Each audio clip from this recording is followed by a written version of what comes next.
Bonjour à tous et à toutes et bienvenue sur le bon MJ. Dans cette vidéo, je vais répondre à la question qui m'a été posée par Vic333 à plusieurs reprises et Vic333 se demande comment mener une partie sur Discord, une partie de jeu de rôle à distance via Discord. Alors, il faut savoir déjà que moi je joue très peu à distance, donc je vais pas pouvoir donner des super solutions. Donc Discord, je pense que c'est un bon choix tout simplement pour sa simplicité et parce qu'il vous permet de faire le strict nécessaire, c'est-à-dire lancer des dés, mettre de la musique, avoir un chat écrit, passer des informations à des gens ou envoyer des messages privés à certains joueurs pour des informations, etc. Bref, c'est pas un outil très compliqué, donc on va aller très vite sur la partie technique. Et ensuite, je vais vous donner un petit conseil qui vaut ce qui vaut. Comme je disais, je joue essentiellement en IRL, c'est-à-dire autour d'une table. J'ai joué sur Discord pendant le confinement, j'avais joué quelques fois avant, mais je dois pas avoir plus de 10 parties de jeu de rôle à distance, je pense, au total. Donc commençons par l'aspect technique. Donc voilà, pour ce qui est de la partie technique, on va aller au plus simple. Genre là, j'ai créé un serveur qui s'appelle Exemple Discord. Donc pour créer votre serveur, vous allez tout simplement vous rendre ici, faire ajouter un serveur, puis créer un serveur, et ici vous allez donner un nom à votre serveur, et voilà, vous aurez terminé. C'est tout ce qu'il y a à faire. Ensuite, vous allez devoir forcément inviter des gens, donc avec ce bouton, vous allez inviter vos joueurs. Éventuellement, si vous voulez faire un plus gros serveur Discord, inviter plus de personnes et créer plusieurs salons, etc.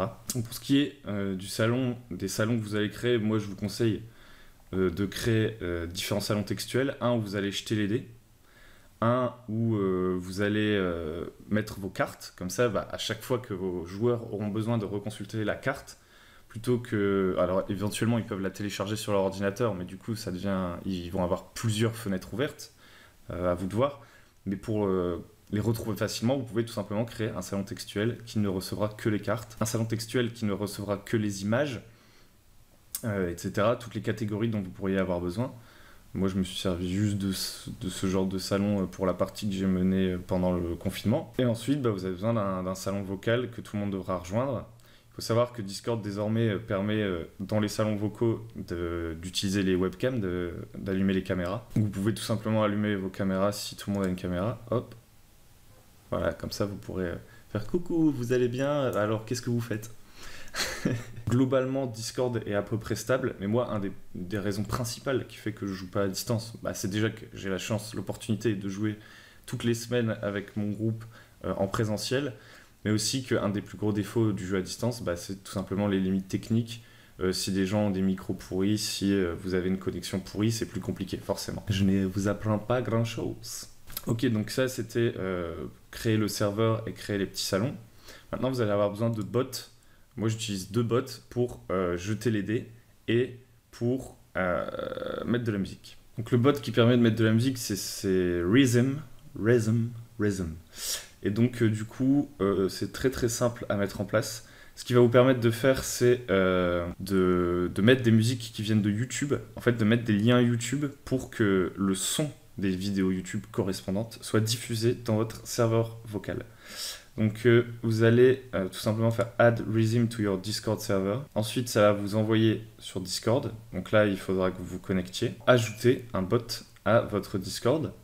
Donc connexion en tant que magicien sardine, c'est bien moi. Ajouter un bot. Donc vous allez sélectionner un de vos serveurs. Donc là, moi j'ai exemple Discord. Je vais tout simplement faire continuer. Vous allez devoir lui donner l'autorisation administrateur. Vous faites autoriser. Bip boop boop bip. Je ne suis pas un robot. Donc maintenant, vous avez Rhythm sur Discord. Voilà, Rhythm est arrivé. Et vous n'avez plus qu'à pour faire ajouter de la musique. Donc vous pouvez voir toutes les commandes du bot en tapant !help. Et hop, click here for a list of commands. Ce lien t'amène vers blablabla. Et tu es sûr de vouloir t'y rendre. Et en fait, ça va tout simplement vous envoyer sur le site de Rhythm où vous allez avoir toutes les commandes. En gros, ce qu'il faut retenir, c'est qu'il y a play. Et là, vous mettez, je sais pas... Pirates des Caraïbes, là, le truc que tout le monde met dans ses jeux de pirates, ou n'importe quoi, vous mettez tout ce que vous voulez, et si vous mettez ça, ça va chercher tout simplement par défaut une vidéo sur YouTube au hasard, donc ça va vous allez peut-être tomber sur un truc qui vous convient pas du tout. Donc ce que vous pouvez faire éventuellement, c'est aller sur YouTube, vous allez préparer une playlist avec toutes les musiques dont vous avez besoin, et vous aurez juste à copier leur URL et à les ajouter après le point d'exclamation play. Ou à la limite, même si vous êtes vraiment très très organisé, vous pouvez même avoir une petite feuille, je sais pas moi, un fichier texte tout simple avec votre bibliothèque d'URL des musiques YouTube que vous aimez bien, et vous allez faire point d'exclamation play, les mettre et pouvoir les jouer. Et ensuite pour les arrêter, il me semble qu'il suffit de mettre point d'exclamation stop, et après vous avez plein d'autres commandes que vous trouverez sur le site qui vous permettront de faire des trucs plus précis. Ensuite, le deuxième bot dont vous allez avoir besoin, c'est Dice Parser. Donc là, je suis déjà sur le site. J'ai juste à refaire exactement la même chose pour ajouter l'autorisation pour le serveur exemple Discord. Parce que évidemment, si je le mets sur eh ben, ça va pas fonctionner puisque c'est pas le même serveur. Donc je vais l'ajouter à exemple Discord, autoriser. Je ne suis pas un robot. Et hop, j'ai été autorisé. Et du coup, maintenant, eh bien, j'ai Dice Parser. Et donc, Dice Parser, c'est très simple. Il suffit de mettre point d'exclamation et le dé que vous voulez lancer pour que ça lance le dé et que ça fonctionne. Donc, imaginons que je fais un jeu de rôle système descend. Ben, je vais dire 1 descend. Paf. Et ça fonctionne très très bien. J'ai fait un 90 qui est hyper naze. Mais vous pourriez, par exemple, faire point d'exclamation 1 D10 plus 2 plus 2D20. Là, c'est si vous êtes dans un système de jeu quand même assez compliqué. Hein. Vous vous retrouvez à faire des jets de dés comme ça, je pense. Paf. Et hop, vous avez le détail. Donc là, j'ai fait 17. C'est quand même un peu nul avec tous les dés que j'ai lancés. Donc le D10, ça fait 8. Puis le D20, les D20 ont fait 2 et 5. Auquel on ajoute 2. Alors 8 et 2, ouais, 15 plus 2, 17. C'est bien ça, ça a fonctionné parfaitement. Et donc, vous pouvez faire à peu près n'importe quelle combinaison voilà, de lancer de dés. Et c'est aussi simple que ça, en fait. Donc, grâce à ça, vous allez pouvoir lancer les dés sur votre serveur Discord. Donc, vous voyez qu'il est extrêmement simple de faire un serveur Discord. J'espère que c'était pédagogique. Ce que j'ai fait, c'était pas hyper bien foutu. Mais c'est vraiment extrêmement simple. Tout ce que vous avez à faire, c'est créer un serveur, créer les salons dont vous allez avoir besoin, que ce soit des salons textuels ou des salons vocaux. Invitez les gens avec qui vous voulez jouer. Et les deux bots que je trouve utiles, bah, c'est tout simplement Dice Parser et Rhythm pour mettre de la musique. Alors moi, j'ai joué comme ça pendant le confinement, ça s'est très bien passé. On a fait une toute petite campagne de 4, ouais c'est ça, 4 épisodes. On a aussi fait une sorte de petit one-shot en 2 épisodes d'un autre truc. Et on se contentait de ça, en fait, on se contentait nos webcams pour se voir, de lancer des dés sur tout simplement le chat textuel. Et voilà. Et ça fonctionnait bien. Vous pouvez même rajouter dans le chat textuel, si vous avez le PDF de votre jeu, bah, le partager ou mettre des aides de jeu, des trucs comme ça, enfin, j'en sais rien. Et ça remplit son office, je pense, pour des jeux narratifs. Si vous commencez à avoir des jeux tactiques, avec des déplacements en maître, etc., où vous jouez pas en mode théâtre de l'esprit, theater of the mind, il va falloir vous diriger vers Roll20, etc. Mais moi, personnellement, si je joue à des jeux avec des figurines et tout, j'essaie pas d'y jouer à distance. Mais je pense qu'avec l'expérience, tout est possible et on finit par s'habituer. Et puis, j'imagine qu'on gagne en fluidité, etc. Mais moi, je trouve, et c'est sûrement parce que justement, on manque un peu d'expérience, moi comme mes joueurs, que jouer à distance, ça nous convient pas vraiment. C'est-à-dire que on n'est pas très concentré, c'est difficile de garder l'attention des gens, tout comme ça peut être difficile autour d'une table, hein, de toute façon. Mais là, c'est d'autant plus difficile pour plusieurs raisons. Déjà, vous n'avez pas d'eye contact. Vous voyez pas les gens dans les yeux. Les gens ne savent pas qui vous regardez, et donc il n'y a aucune forme de pression sociale, j'ai envie de dire. Enfin, normalement, quand vous êtes autour d'une table, bah, si le maître du jeu vous regarde, vous allez le voir et faire « Ah ok, c'est à moi de jouer ». Si un autre joueur vous regarde, s'adresse à vous, bah, vous allez immédiatement vous en rendre compte puisqu'il est en train de vous regarder et il vous parle. Quand vous êtes à distance, vous pouvez pas regarder les gens dans les yeux, ou vous regardez la caméra comme ça, comme moi, comme un débile là. Mais on ne sait pas exactement à qui vous vous adressez si vous êtes plusieurs. Et donc c'est beaucoup plus compliqué de capturer l'attention de quelqu'un. C'est d'autant plus compliqué que derrière un ordinateur, vous avez plein de stimulations. On connaît les stimulations. Déjà autour d'une table, c'est possible que certains de vos joueurs, des fois, regardent un peu leur téléphone. Et justement, c'est un bon indice, même si en général, ils le font discrètement parce qu'ils savent que c'est pas bien. Des fois, ils vont regarder l'heure, quoi. S'ils regardent l'heure, bah, ça veut peut-être dire, on va accélérer le rythme pour terminer un peu plus tôt, parce que peut-être que cette personne elle a envie de rentrer, qu'elle est fatiguée, quelque chose comme ça. Derrière votre ordinateur, c'est beaucoup plus difficile de savoir ça. Et en plus, bon, je suis pas parano, mais ils peuvent quand même se retrouver à regarder des sites, etc. J'en sais rien, et vous, vous n'en savez rien. Et puis aussi, je pense qu'un des plus gros problèmes du jeu à distance, bon, en dehors des aspects techniques de s'il y a un mec qui a un mauvais micro, qui a une mauvaise connexion, et que ça arrête tout le monde, il faut tout le temps répéter les mêmes choses parce qu'il y a un mec, ça a coupé, il faut recommencer. Bref. Le plus gros problème, sinon, qui est intrinsèquement lié à la communication à distance avec casque, micro, etc., c'est que vous ne pouvez pas avoir plusieurs conversations en même temps. Alors il y a des gens qui vont dire qu'autour d'une table, ça se fait pas non plus, mais moi je trouve que c'est gênant de pas pouvoir faire ça à distance, mais il peut pas y avoir plusieurs personnes qui discutent de choses différentes en même temps. C'est-à-dire que si par exemple vous avez 4 joueurs dans un jeu de rôle normal, vous pouvez parfaitement dire à un de vos joueurs, ok, qu'est-ce que tu fais, c'est ton tour, vas-y dis-moi ce que tu fais, et pendant ce temps-là, les autres ils discutent de ce qu'ils vont faire après, et ça se gêne pas trop, parce que tout simplement la spatialisation du son est différente, vous êtes dans une vraie pièce, les gens vont tourner la tête les uns vers les autres pour se parler, donc ils vont moins vous gêner quand ils sont en train de discuter entre eux dans un coin de stratégie ou j'en sais rien, et que vous vous concentrez sur un autre joueur. Tout simplement parce que les voix ne vont pas dans les mêmes directions. Alors que lorsque vous jouez sur Discord, que vous avez un casque, etc., si 2 personnes parlent en même temps, on comprend rien.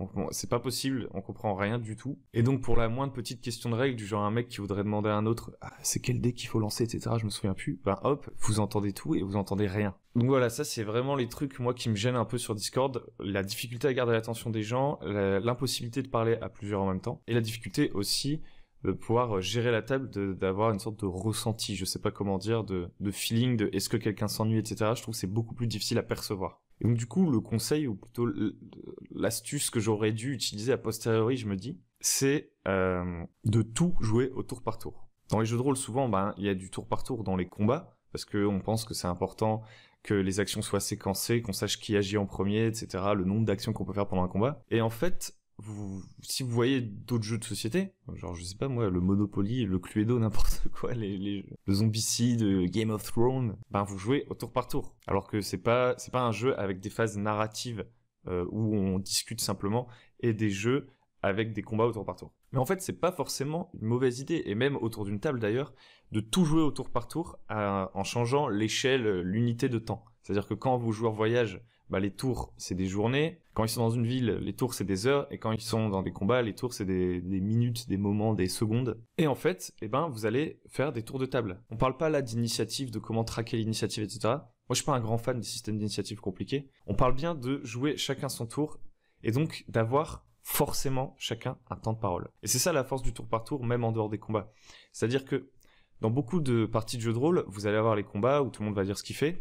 Et dans les situations un peu plus sociales, etc., vous allez avoir quelqu'un qui va prendre le lead, qui va toujours parler en premier, qui va orienter la conversation toujours dans son sens. Parce qu'il faut savoir que les premières phrases qui vont être dites dans un dialogue sont quand même déterminantes de la conversation. Parce que si il y a un de vos joueurs qui arrive en mode « Donne-moi ta bourse ou je te bute !» et qu'ensuite il y en a un autre qui fait « Mais non, on n'aurait pas dû faire ça et tout », si vous êtes un peu cohérent, vous allez pas dire que le mec, juste après qu'on lui ait dit ça, il est dans une position amicale et il est prêt à entendre une proposition. Non, il s'est déjà fait agresser, donc la conversation est déjà bien orientée. Donc si vous jouez au tour par tour, quelle que soit la situation, ça va permettre à tout le monde d'avoir le même temps d'expression. Et en plus, ça va garder l'attention des gens, je pense, en général.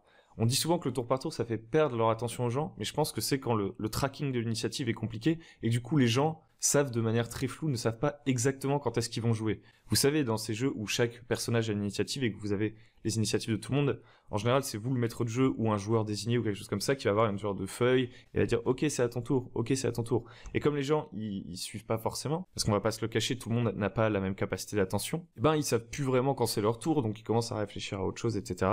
Et quand c'est leur tour, oh, qu'est-ce que je dois faire? Ils savent pas. Et du coup, le fait de simplement faire des tours de table, c'est extrêmement simple, c'est genre les monstres, joueur 1, joueur 2, joueur 3, joueur 4, ce sera toujours le même tour, la personne sait toujours qu'elle joue après machin et tout, et donc du coup elle a une meilleure compréhension du rythme du jeu et elle est plus concentrée. Le petit défaut que ça peut avoir si vous faites des tours de table comme ça, c'est que éventuellement, il y a toujours un joueur par exemple qui joue dans les derniers, qui va jouer après que le combat soit terminé en fait, tout simplement. Tous les ennemis sont déjà morts, il a rien eu le temps de faire.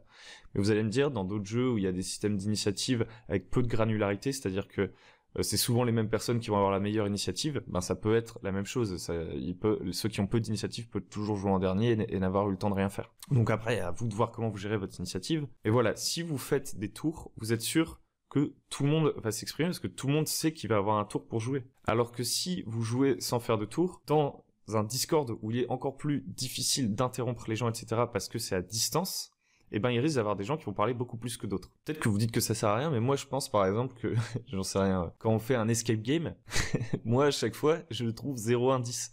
Parce qu'en fait, il y a des gens, ils sont ultra rapides, ultra proactifs, ils sont là en mode il faut qu'on gagne, il faut qu'on fasse le meilleur temps et tout. Alors que moi, à chaque fois, j'arrive dans la pièce et je suis un peu en contemplation. À chaque fois, je trouve les indices les plus pourris, je cherche les trucs qui ont aucun sens. Et du coup, en fait, je fais rien de l'escape game, en fait. Je suis le groupe. Et ben dans un jeu de rôle, ça peut être la même chose. Vous allez avoir des joueurs qui sont hyper actifs, qui comprennent vite ce qu'il faut faire, ils savent ce qu'il faut faire pour la mission. À chaque fois, ils ont direct un plan dès que vous leur parlez de quelque chose. Il y en a d'autres qui sont un petit peu plus longs à la détente, etc., qui réfléchissent et tout. Et ben si c'est au tour par tour, vous garantissez que de temps en temps, ce soit pas le tour du mec qui parle beaucoup et qui prend tout le temps le lead, que ce soit pas à lui de commencer, que ce soit pas lui le premier tour. Et du coup, les autres vont avoir le temps de s'exprimer. J'ai un peu beaucoup répété la même chose, mais c'était pour que vous compreniez bien le concept. Et ce que je vous conseille, du coup, c'est de faire comme ça du tour par tour, à vitesse assez élevée, parce que justement, comme je le disais, un des plus gros problèmes, c'est de garder l'attention. Si vous tournez la caméra rapidement, genre que vous faites 1 minute, 2 minutes par joueur, et que, au grand maximum, et que vous, tac, vous switchez de l'un à l'autre, ils sont tout le temps ils doivent tout le temps réfléchir, parce qu'en fait, ils ont peu de temps avant leur prochain tour pour dire ce qu'ils vont faire. Donc plus vous allez vite, plus ils vont être concentrés. Après, il faut bien se rendre compte que ça peut faire un rythme un peu haletant. Vous pouvez faire des phases un peu différentes, mais je vous conseille de l'utiliser à foison. Et bien sûr, de l'intégrer comme une mécanique de jeu d'ailleurs.